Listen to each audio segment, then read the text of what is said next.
The following is a production of DallasCowboys.com and the Dallas Cowboys Football Club. How about them Cowboys? Yeah! Go Cowboys! This is Girls Talk, Boys Talk, presented by Invisalign, trusted by over 500 NFL players for their winning smiles, and broadcasting live from Dallas Cowboys World Headquarters at the Star. Now, your host, Nicole Hutchison. Good morning, Cowboys Nation. Welcome into Girls Talk, Boys Talk, presented by Invisalign, live from Oxnard, California. I'm your host, Nicole Hutchison, alongside Brianna Aldridge and Christy Scales. We got a preseason game coming up in less than 24 hours. We're going to talk about that in just a few, but got a lot of injuries. No updates just yet, but a couple of guys going down in practice yesterday. Had Jake Ferguson, who was walked off the field, Dakota Shepley as well, Jaden Blue, who is expected to have a big-time preseason game. Again, like I said, no updates just yet, but just thoughts on those guys and just how kind of detrimental is that for a guy like Jaden Blue, who was expected to have such a good preseason. Yeah, that with an ankle injury, and he did walk back out on the field in street clothes later and watch the end of practice, but he was going to be one of the guys that I was really looking forward to seeing. I think we all were looking forward to that tomorrow, but probably won't play, even if it's not too serious. I mean, why take a chance on playing him in a preseason opener less than 48 hours after an injury? So that means a lot of Phil Maffa. But the good news from the running back standpoint is that after missing nearly 2 weeks, or actually a full 2 weeks, really, Deuce Vaughn was back on the field practicing yesterday. It was a padded practice. He had missed time with a hamstring, and so he was your leading rusher at actually, it was Trey Lance in preseason last year, your quarterback. But other than the backup quarterback, Deuce was your leading rusher in preseason last year among the running backs. So at least from a running back standpoint, he can pick up some of the slack, we would think, tomorrow. Yeah, a lot of question marks coming into camp with the running back room, so you hate to see Jaden Blue, the rookie, go down like that. It was like a pin drop, him. And then moments later, Shepley, Ferguson, all these things, but obviously Ferguson isn't someone who's going to play in a preseason game. And then him putting his helmet on, I kind of saw him shaking off the trainers and stood on the remainder of the sideline. That was promising, but it was very scary watching Blue getting carted to the medical tent. But then when I saw him, even though he walked off of practice, walk off on his own, I think that's a good sign anytime. So like you said, it's the ankle. Doesn't seem like we'll see him in the preseason. There's nothing to give there, but it's a room where Miles Sanders has already been out. So we know that was some competition. Javonte Williams been, the RB1 for most of the time. Probably won't see too much of him. I wouldn't want my number one back out there when you have Phil Maffa. You're still trying to see what he can do and some other guys to get in there. But definitely another hard hit for the running back room. Like I said, question marks there. Like, what does that actually look like? And it's going to take some time before we kind of see how it shapes up. We've started to hear a lot more about Phil Maffa, especially in the press conferences, with head coach Brian Schottenheimer talking about him and saying that, he didn't get to see much of him in the spring just because, he had a lot of guys in front of him getting more opportunities. But he's a guy that's, showing up every day and showcasing some sort of versatility that he can bring to this team. But what have you ladies seen from Phil Maffa over the last couple of weeks and how he's kind of grown into his own a little bit, Chrissy? Well, it's physical style, and so really it was more fun to watch him in the joint practice with the Rams, where there was nobody's being taken to the ground, you're not tackling and stuff, but there is more thumping in a joint practice, or anytime they have a padded practice, it just is an opportunity for him to flash a little bit more. So the one thing about Jaden Blue probably not playing, and if he doesn't, a lot of the things that I think that they would want to do with Jaden Blue in the regular season in terms of passing game, they probably wouldn't show that a lot in preseason games anyways. But, this is a great opportunity for Maffa, but really crucial for Deuce as well.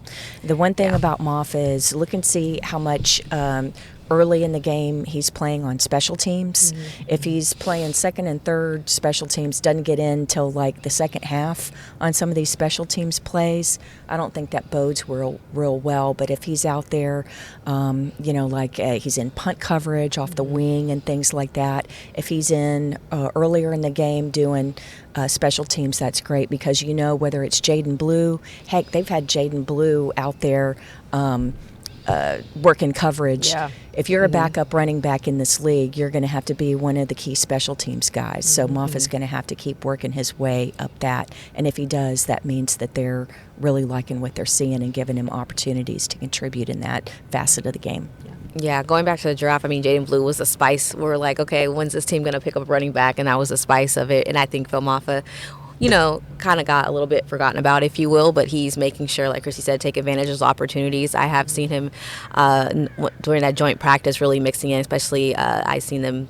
I was like, he's doing a lot of pass catching. That's kind of something he's been doing. So I'm interested to see how, probably not going to, again, all that stuff we're seeing out in the field, we're not going to see in the preseason game. We heard Brian Schonheimer talking about the vanilla playbook. That's what we have to look forward to, unless he gets mad, right? That's what he said. Unless you piss him off. That was a funny admission. That was probably had. His personality is awesome. I love that. But no, he's definitely a guy who's not letting his name being forgotten. Schonheimer, even when he was talking about the wide receivers, that goes for the running backs as well. You don't want a guy who's quiet one day and then going missing. I feel like Phil Moffa has been pretty consistent, and he's making a name for himself, and that is probably something Deuce Vaughn is feeling the pressure on right now, especially a guy that hasn't been on the field since July 28th, I think Chrissy said yesterday, and he just got out there yesterday. So it's some pressure because he's had multiple opportunities under his belt. How do y'all expect them to kind of split up the reps between Deuce and Phil Moffa? It'll probably be those two guys. The Phil Moffa, Deuce Vaughn Vaughn show. That's why it's so show. hard to predict this preseason, because with a new staff, you're not quite sure what the approach is going to be. I mean, I think we all agree we don't really need to see Javonte Williams, Absolutely right? not. I think we've seen enough. Go ahead and put him in some bubble wrap. Right. No, I think just they'll probably get equal opportunities. If the stat sheet will probably show they get about the same number of carries. So, but the struggle in the run game offense in the joint practice with the Rams. So that they want to come out and just as a point of pride among the offensive line and get something going. They were having problems with some of the linebackers coming in and it fitting those gaps and things like that. So I expect a better showing from the O-line. Of course, you're not going to be going against the likes of Jared Verse and please, coming off the save edge him. too. Let him rest. This running back room, you talk about Deuce Vaughn, who's had back-to-back impressive preseasons, but this one seems like it means a little bit more just because this room is loaded. But just talk about how crucial it is for Deuce Vaughn to kind of separate himself from the pack. Yeah, I mean, I remember being all the lights and cameras at his locker last preseason, and that was my first season covering the team. And he's someone you root for. He wants it. He work hard. He's got the, I feel like the IQ. It's his size, unfortunately. And I feel like he was not utilized in a way, or they couldn't find a way to utilize him for what his strengths are. So you're hoping, especially with his familiarity with the coaches out here, that they can find a way to make him successful. But again, I think it's going to be that, unfortunately, come down to that's who can be utilized in the special teams game, because they have, enough in the running back room. If Javonte Williams, Jaden Blue, even Miles Sanders lives up to the height, well, now we're trying to find spots for someone. So does that mean practice squad? Does he get that if Phil Moffa's out here, shining like he has been? So like I said, I feel like he's feeling the heat. Like he's going to have to do something pretty impressive out there, I believe. Yeah, if you try and bring him back to the practice squad because he's not a vested veteran, you'd have to waive him. He'd be on waivers, and so any of the other 31 teams could claim him, and then you wouldn't be able to bring him back to the practice squad if you wanted to. So that's an interesting part of the scenario that you think about when you're making these roster cuts, because there are a lot of guys that it's like, okay, we want to keep them on the team. We think they'd be perfect for the practice squad, and that's a big change over the last well, since COVID, really, and the expansion of the practice squad and the ability to keep veterans on the practice squad. It used to be just for like rookie and first-year players, truly developmental. Yeah. But with COVID and expanding the roster, the practice squad, because they knew that they would have people testing positive, you'd have to have more players available for regular season games. You can have up to 6 veterans now.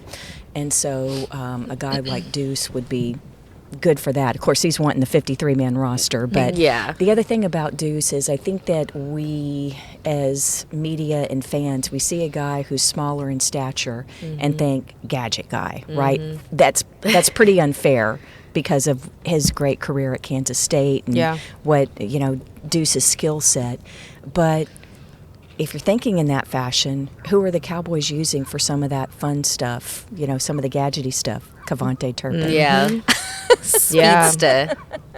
Yeah, that's exactly, as soon as you said that, that's exactly what I thought about. It just makes it hard for. Yeah, I mean, Christy said it right. Like, there's no other way to put it. Cavante Turpin is that guy. I mean, they're even with guys that they're also cross training, like a Hunter Lipke that they use in multiple different ways. It is very challenging. And then for the same skill set that Deuce Vaughn brings, you have Miles Sanders that brings that. You have Jaden Blue that brings that as well. So there's multiple guys that bring the same thing. It does make it a little difficult. But switching over to that offensive line, Dakota Shepley, who was taking some reps at backup center, at second team center, and just talk about, who will kind of fill the gaps in his place if he is not going to be playing on Saturday. Yeah, that's a domino effect because behind, probably Cooper Beebe. We know what we got in Cooper Beebe, so let's not expose any more starters to injury. So Brock Hoffman, would get the majority of snaps, but Dakota Shepley as the actually third team behind Hoffman, he would get some work, but him not being available after getting injured in Thursday's practice, then that means that probably TJ Bass would have to step in and take snaps. So last week, or was it earlier this week, saw TJ take a few snaps, and then I think he took a couple yesterday after Shepley went off. But Shepley's one of these guys that stuck around for a couple years. Interesting stories from Canada and British University of British Columbia, and was drafted by the Canadian League and has been able to stick around for a couple years. And but it's really going to hurt his chances for the 53-man roster if he's not getting these preseason snaps. Yeah, when you're going that deep down the depth chart, like this is what the preseason and camp is all about for those guys. And he was limping pretty slowly. He was moving really slowly, so I'll be surprised if he's out there. But I mean, it would be great if he could get there maybe in the second, third preseason game for sure. But I think the O-line group, that's one of the groups that you're not going to be able to avoid having starters out there. Probably, like, you're not going to see the big Tyler Smith out there, but like you said, BB we'll see him in there. Booker will probably get a few, but you want to protect them at all costs. So I think it's also going to kind of show when we're going back to the running backs. They're all one accord that all works together. So if the running backs are able to make something happen with the mix of who's going to be out there, not predominantly not starters, I think that's going to be something for Cowboys fans to look forward to, because we saw at the joint practice was very scary stuff. It goes back to that symphony word that Coach Shada used. Everything kind of works working in harmony, the offensive line and those running backs. And when one thing is working, obviously the running backs are able to make something shake. But TJ Bass, we've seen him play a little guard too. And so he's guard. Yeah, for sure. But it's interesting because TJ had been the backup really for Zach Martin and had gotten a lot of playing time when Zach would get nicked up or miss some time. But TJ has been working primarily at backup left guard behind Tyler Smith this year. But going back to the thing, if he has to move over, I mentioned Brock Hoffman probably going to take the vast majority of snaps at center now. TJ would come in instead of Dakota, but not having Dakota Shepley in there as your third center to relieve Hoffman. You know, Hoffman is one of those position flex guys. He's been getting time at guard too. Yep. So if he's having to play the majority of the game at center because you've lost your third team guy Shepley, that messes up the rotation for everything because you know he's going to be one of these active guys of the 48 active on game day in the regular season. He has to be one of those position flex guys as your backup center and your backup guard. Yeah.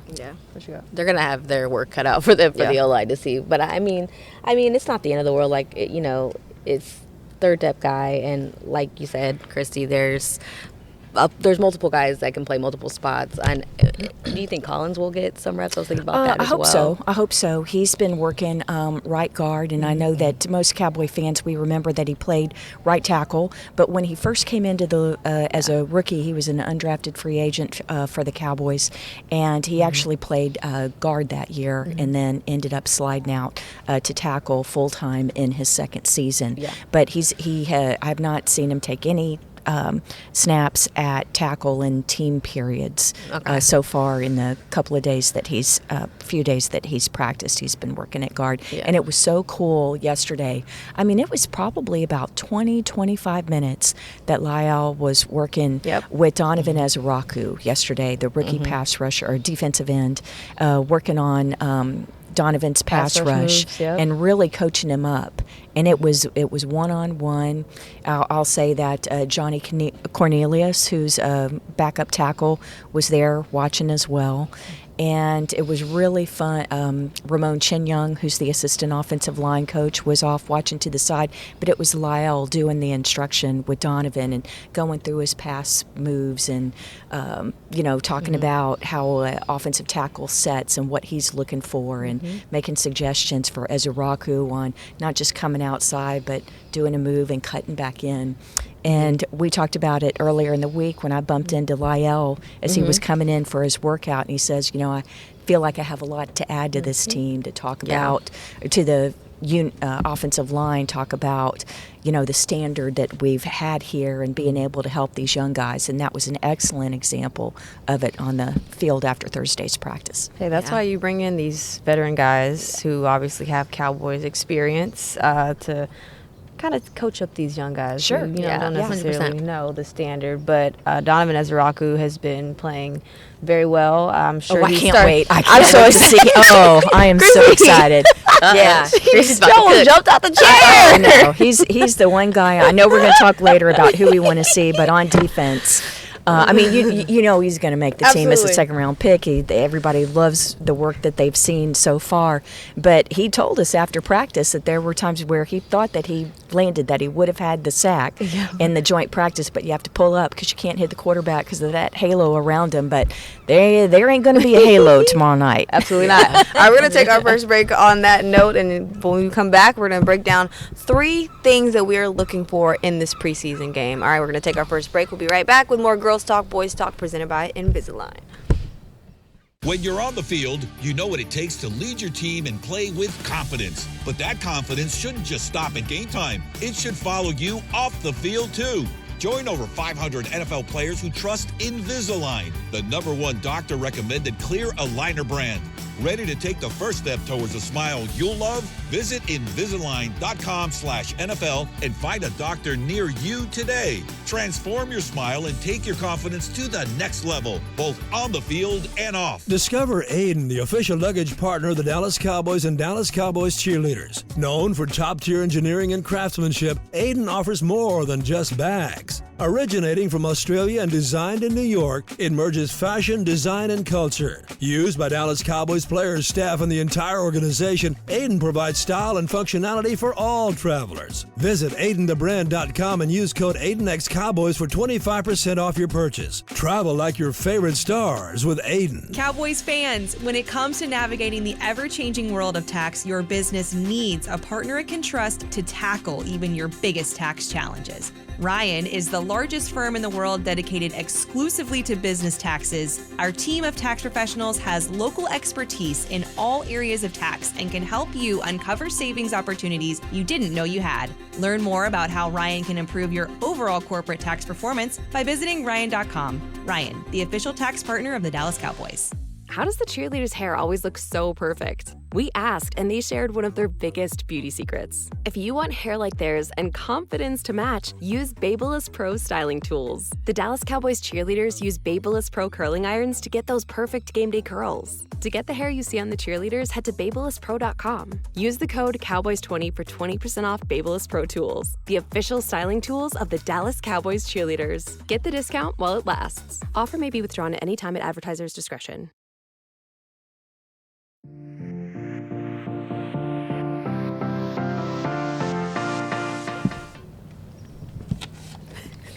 Cowboys Nation 2025 Dallas Cowboys training camp presented by American Airlines is here. Head to sunny Oxnard, California now through August 13th to watch the team practice as they get ready for the season. Admission is free, and for more information, visit dallascowboys.com/training camp. Woo! Go ahead and visit that website. Oh, the wake up is crazy. Wake up! All right. We're back with more Girls Talk, Boys Talk presented by Invisalign live from Oxnard, California. Nicole Hutchison alongside Brianna Aldridge and Christy Scales. And ladies, I know I asked 3 things that you're looking out for, but I'm going to switch gears and go 3 position groups you're expecting to see a lot out of on Saturday. Who wants to go first? I'll start, I guess. Okay. I know it's going to be vanilla, but one of the groups, I mean, it's been something that's been talked about pretty early in camp. It's going to be the wide receiver group, 110%. Obviously, this is the time where it's not going to be the CD and Pickens show. It's going to be the opportunity for some of the other guys to get out there. I'll be interested to see, honestly, how much Jalen Tolbert will get, because I think if we see him out there a lot, I think it's going to kind of tell us where they're seeing that wide receiver 3 position at. But Trayshawn Holden is a guy that, you know, we keep hearing about. Jonathan Mingo's in that mix. He's finally getting, you know, that full season with the Cowboys since coming to the team last season. He came in November. Dak was hurt. It was a hot mess for him. You know, I got to talk to him about that. He's just really excited for this opportunity. I feel like, Jalen Carter, can't forget about him doing some splash plays as well. So that's one group I'm keeping an eye on. And then I got to go to my cornerbacks. I know, Christy, for the joint practice, you were hanging out there, but it sounded like, from what I heard in some of the clips that I've seen, there was some liability things happening there. And I think it's just interested to see how they use Keemon Hall, how he takes advantage, right? This guy who's been here a little bit, that's someone I'm keeping an eye on. Interested to see how much Kyer gets out. I feel like he's making a case for himself, but I've been with him other places where he's had the hot camp and then got cold, so interested to see how many reps he gets there as well. Do you think they're going to play him? That's what I was saying, because he's technically the starter until Trayvon Diggs. I think he'll get out there, but I don't think it's going to be a ton. But I think it's important to still see how he, that's fair, yeah, you know what I mean, in that area. But I do think we'll see him, just maybe not a ton. And then just really in the trenches on both sides. I mean, that was the main thing Shotty talked about walking away. His team got a little bit away from technique. I don't know if just a lot of excitement or what have you, but they were getting bullied just a little bit up there. And like I think I mentioned it last show, it wasn't technically like just getting blown off the line of scrimmage, but it was, okay, I have this first block and then I'm getting beat on the edge or whatever have you. So just looking forward to see how they clean that up. But those are probably the 3 things that I know there's going to be a ton of things to watch for, but those are probably the 3 things that I'm looking for. Keep your first one, your top one in mind. Okay. All right, Christy. Okay, I'm going to go defensive backs just because it's been such a turnstile of players and just the availability. But I'm going to mention a couple of players that I think may sneak up on people and that are gaining attention from people behind the scenes here. So Rochelle, right, was getting a little bit of first team work. I think that people know that like Andrew Booth has been getting a lot of first team work. But Rochelle they like. And then this rookie Zion Childress was getting some first team snaps there in Keemon Hall spots, and Deron Bland's spot there is in the slot as the nickel corner. So watch out for this guy. Offensive line, I just want to see how Nate Thomas does, how he responds. Again, probably not going against Jared Verse tomorrow like he did in the joint practice, but Tyler Guyton, do we know for sure that he's going to be available for the season opener in Philadelphia? We don't. And he didn't make it through last season, injury-wise. So hopefully, not that past is prelude, but oftentimes in the NFL it is. But anyway, this might be a guy that could get some significant time this season, and Nate Thomas is getting the first crack at left tackle ahead of Awesome Richards, so let's see how he plays. And then I'm going to surprise you with a position group to watch tomorrow. Who you going and this with? comes from a high up in the scouting department. I'm like something under the radar that you're excited to see. And he's talking about the young safeties. So Elijah Clark gets a lot of talk from teammates. They really like this Clark. And then, of course, Mike Smith. He's going to get a lot of time as well. But I think that those guys, it's going to be fun to see because we don't need to see Malik Hooker. We don't need to see Donovan Smith. We'll probably see Marquise Bell quite a bit. Wanye was back at practice yesterday for the first time in over a week. So I don't know if you want to expose him to anything. But these young guys, Clark and Smith, watch out for them, 38 and 39. I want to go back to that room. Elijah Clark, who stepped in and got a lot of opportunities when Wanye Thomas did not participate in practice. What have you seen from him? What do you like out of him that he brings that you don't get too much out of a guy like Marquise Bell or a Wanye Thomas? And you could very much say he brings the same type of characteristics, but I just want to know what does he bring that's different, if he does bring anything different. I don't know. I think he's got a bit of a physicality that they like, stepping up, and again, you don't get to see. You don't get to thud and pop, but he's going to get a chance tomorrow. And I think they like his smarts. He's a guy that got a nice bit of guaranteed money. So they see a future for him here. So I'm just real curious. Yeah. I'm glad Chrissy said Mike Smith because I was standing next to you yesterday because I was like, I gotta confess, I was like, I haven't written that name down, and he had a really good play, popped the ball out. I don't even remember what wide receiver was going up for a ball, but he made you stop and look him up, and that's what I did. So I'm glad you brought him up because he's on my little question mark box as well now. Go back to your top group that you're looking for. That was my wide receivers. Wide receivers? Who do you feel like, with what you've seen, can make the most impression? Yeah, I'll go with that. I kind of have to go with two because I feel like it's kind of been back and forth with Trayshawn Holden's plays and Jonathan Mingo's plays. So when I wasn't here that first week and a half or so, I feel like I was seeing a lot of Jonathan Mingo, like splash plays. I think I saw like a one-handed catch in the end zone, what have you. And then when I got here, I feel like it became the Trayshawn Holden show a little bit. And I asked Schottenheimer a question about him, like what he's seen from him and how he's kind of making the case a little bit hard for that wide receiver 3 or the whole group initially. And he said that one of the things that stood out to him is the way he's asking questions.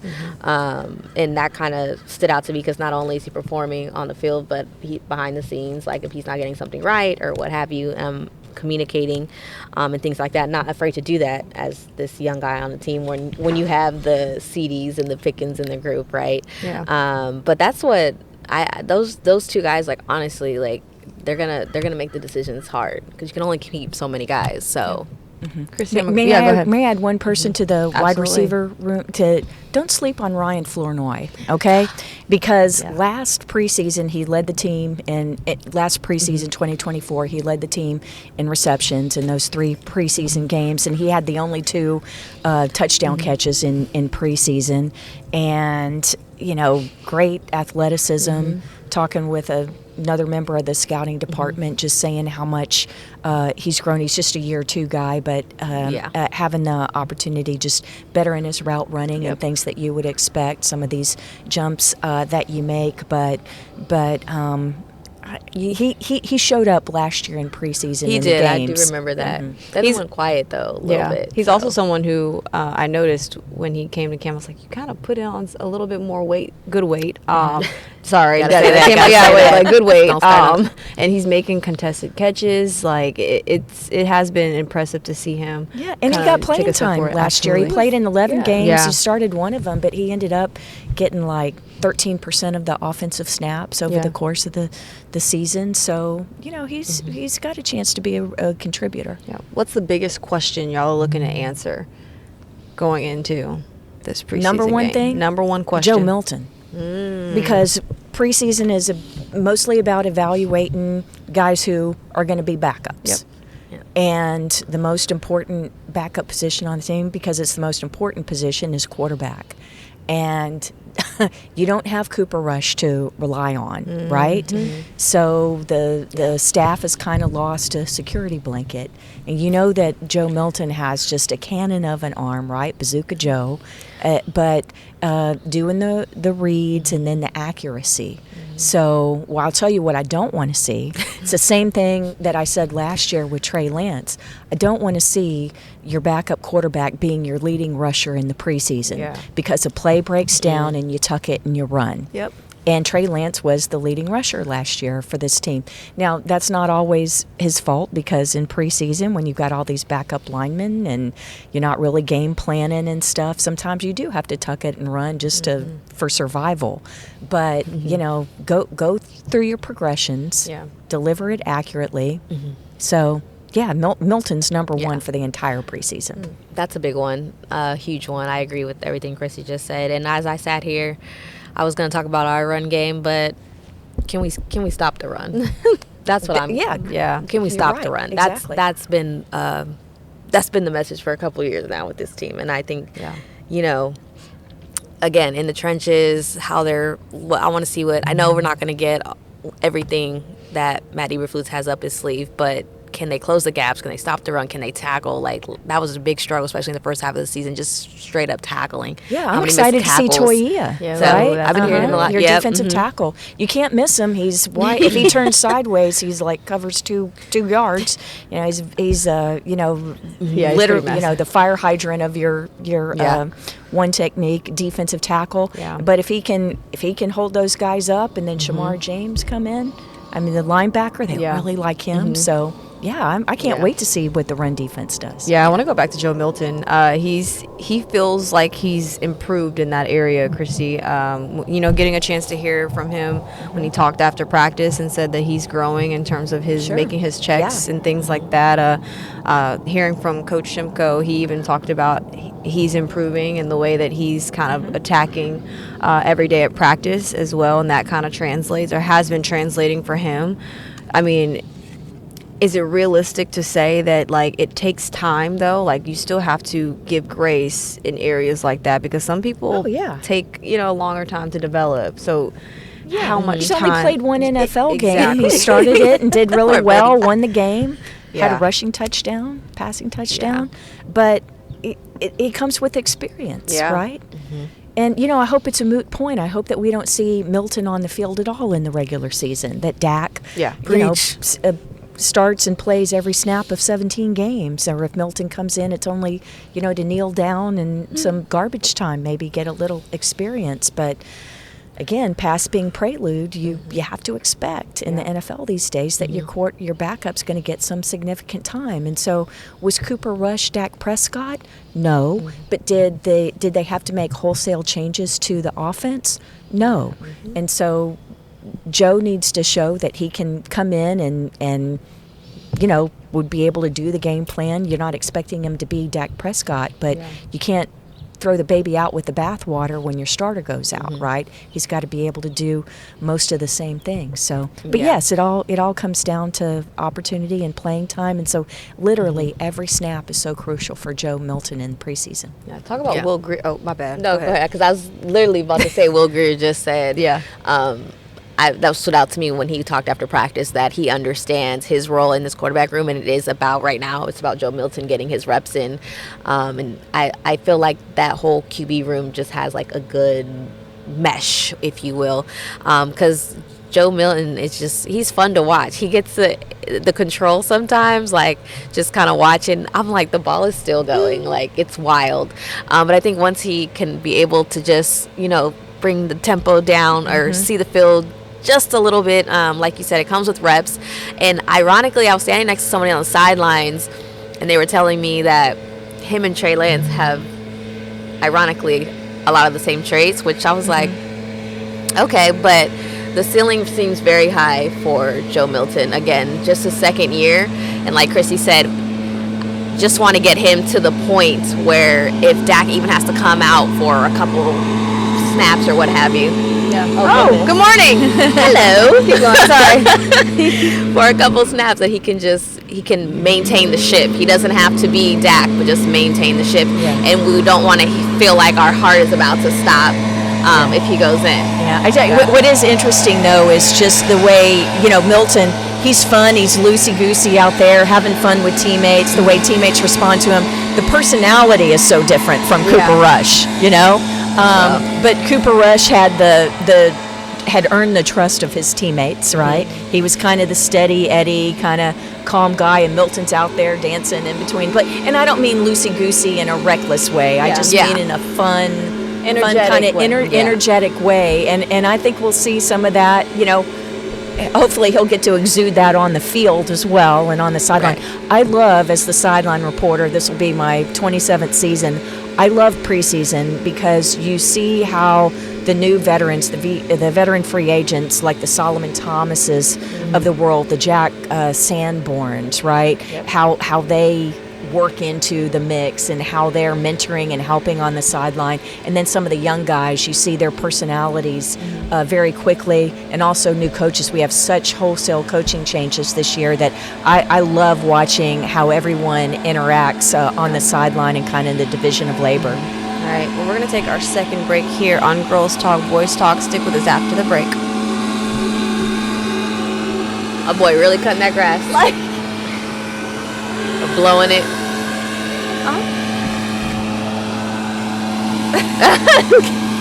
Yeah, I heard nothing that you I'm said. sorry. Cowboys fans, when it comes to navigating the ever-changing world of tax, your business needs a partner it can trust to tackle even your biggest tax challenges. Ryan is the largest firm in the world dedicated exclusively to business taxes. Our team of tax professionals has local expertise in all areas of tax and can help you uncover savings opportunities you didn't know you had. Learn more about how Ryan can improve your overall corporate tax performance by visiting Ryan.com. Ryan, the official tax partner of the Dallas Cowboys. When you're on the field, you know what it takes to lead your team and play with confidence. But that confidence shouldn't just stop at game time. It should follow you off the field, too. Join over 500 NFL players who trust Invisalign, the #1 doctor-recommended clear aligner brand. Ready to take the first step towards a smile you'll love? Visit Invisalign.com/NFL and find a doctor near you today. Transform your smile and take your confidence to the next level, both on the field and off. Discover Aiden, the official luggage partner of the Dallas Cowboys and Dallas Cowboys cheerleaders. Known for top-tier engineering and craftsmanship, Aiden offers more than just bags. Originating from Australia and designed in New York, it merges fashion, design, and culture. Used by Dallas Cowboys players, staff, and the entire organization, Aiden provides style and functionality for all travelers. Visit AidenTheBrand.com and use code AidenXCowboys for 25% off your purchase. Travel like your favorite stars with Aiden. How does the cheerleader's hair always look so perfect? We asked, and they shared one of their biggest beauty secrets. If you want hair like theirs and confidence to match, use Babyliss Pro styling tools. The Dallas Cowboys cheerleaders use Babyliss Pro curling irons to get those perfect game day curls. To get the hair you see on the cheerleaders, head to BabylissPro.com. Use the code Cowboys20 for 20% off Babyliss Pro tools, the official styling tools of the Dallas Cowboys cheerleaders. Get the discount while it lasts. Offer may be withdrawn at any time at advertiser's discretion.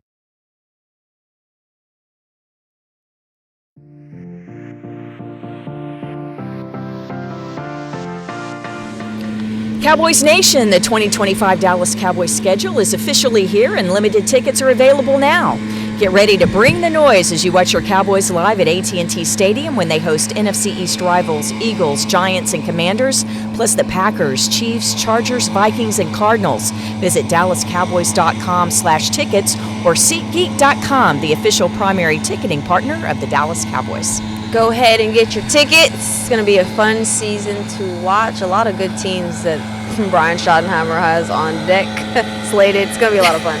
Welcome into Girls Talk, Boys Talk, presented by Invisalign, live from Oxnard. Nicole Hutchison, Brianna Aldridge, Christy Scales, and ladies, we got to talk preseason still, but are there any guys that you feel could get more work than you probably expect? Christy, I'll go to you first. Yeah, I'm going to go with tight end John Stevens. We know that Brevin Spanford has been out. We saw Brevin the last couple days. He's been wearing a walking boot. We don't know. Jake Ferguson, he wasn't going to play in preseason anyway, but he got popped yesterday in practice and wasn't able to finish with hurt his back. We'll get an update on Schottenheimer later. But Princeton Fant, backup tight end, did not practice yesterday. Again, he watched practice wearing street clothes. So John Phillips is going to get a lot of work, and then you'll see guys named Rivaldo Fairweather and Tyler Neville as well. But this is a real opportunity for Stevens, who has earned the admiration of teammates and coaches for the way that he has attacked rehab each of the past 2 years with torn ACLs each of the past 2 years. And he's had a couple drops out here, but he's also shown some flashes as well. He's a huge target at tight end, especially in the red zone. So this will be a chance for even more extended playing time for Stevens, especially if Fant doesn't play. The preseason is such a weird time because it's like you want to see what all these players can do, but you have to like put a pause on some of the plays you show, and then you have to start to look at, okay, well, who's hurt? Like we know we're getting an update from Jake Ferguson earlier today, and we know that's someone you're not going to see the preseason, but it's like, okay, is this just like a quick injury? Is this going to linger? And then you kind of have to plan on who's playing behind him and what have you, and it's just like, I don't know. I'm just hoping there's a lot of 3 good updates from the injuries from we saw yesterday, because like I said, there was guys taking knees when Ferguson got down. It looked more serious. It was. I mean, you could hear the hit. Quiet. Yeah, it was very quiet. So I'm glad when I saw the video of him, doing this to the trainers, put his helmet on. Just hoping for a good update with that, because that changes the room drastically. I'm going to go James Houston, defensive end, just because they obviously want to see who their pass rushers are. You have guys like Marshawn Needland, who looks to have taken a good step in year 2. Sam Williams coming off that ACL injury, who has been the fire for this defensive line throughout camp. You also have guys like Dante Fowler, who they brought in from Washington. Well, technically brought back to Dallas, who had a career season in 2024. But James Houston has shown some good things in the run game, also helped out, and potential sacks since they're not allowed to tackle right now. But no, he even had 8 sacks in his last time playing with the Lions, I believe. Yeah. So I'm excited to see how much playing time he gets, because that defensive room is it's gonna be a lot of fun. Oh man, he splashed as a rookie with the Lions 3 years ago. He had 8 sacks, and if not for injuries. And then just kind of a fun fact, out of Jackson State, and played for Deion Sanders there, and he was actually Deion's first college player to be drafted into the NFL. So it'll be fun to talk to James when we get a chance one-on-one to talk to him about his time with Deion. But this guy definitely has the skills, and maybe find a home here in Dallas and be part of that pass rush rotation. Did you say yours? I'm sorry. No, I think I'm most interested, honestly. I've been hearing a lot of Perion Whitfree's name coming up. I just think overall the defensive tackle position, when you look at the depth chart, I think it's going to be an opportunity to see what they have there. They've been mixing up some names. I think Mozzie's been fading just a little bit during this camp, and some of the guys behind him. I feel like I say his name wrong. Toya? Yeah, thank you. Yeah. I'm excited to see what him and Perion Winfrey do, because I think that's a pretty big question mark right now. Yeah, I think there's a lot of question marks. That's fair. As we speak, just the running backs, defensive line, cornerbacks. If you had to choose one player that you just know, hey, they're going to shine in preseason, no doubt about it. They've been showing me everything that I need to see throughout camp. Who's that guy? I hope it's Milton. I really do. Okay. I really do. Okay. Yeah, I'm going to stick with that. Sticking with Joe Milton? Mm-hmm. And I think Ezraku, I don't know that they have to see a ton from him, but you want to give the rookie work. But, oh, my gosh, if he shows in games the flashes that he's shown here in camp, I'll go with him as my defensive guy. Okay, so you had I'll go Milton and Ezraku. Okay. Dang, I'm gonna go with Nate Thomas. I think I'm pretty excited to see. I'm pretty confident. Like he didn't get blown away out there, right? In that joint practice, but I'm gonna go with him. I'll go with Nate Thomas. Gotta go on the other side of the ball too. Yep.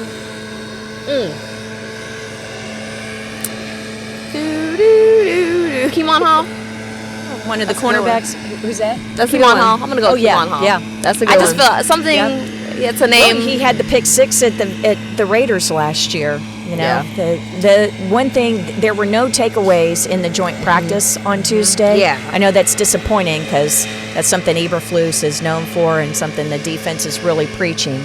But the defense did manage overall last year 5 interceptions in the preseason. 4 of them came against Stetson Bennett and the Rams. So Stetson had nearly as many completions to Cowboys as he had to That's a tough day. That's Rams a tough players day. last year. So see if that trend continues tomorrow. Yeah, talk about no takeaways. They also had too many explosive plays as well. Shadi talking about that. So a lot of things to clean up, but that will come with time. But a lot of guys hoping to kind of make some noise throughout the first, second, and third preseason game. We'll have a chance to see that. It kicks off at 4 p.m. Pacific time, 6 o'clock Central time.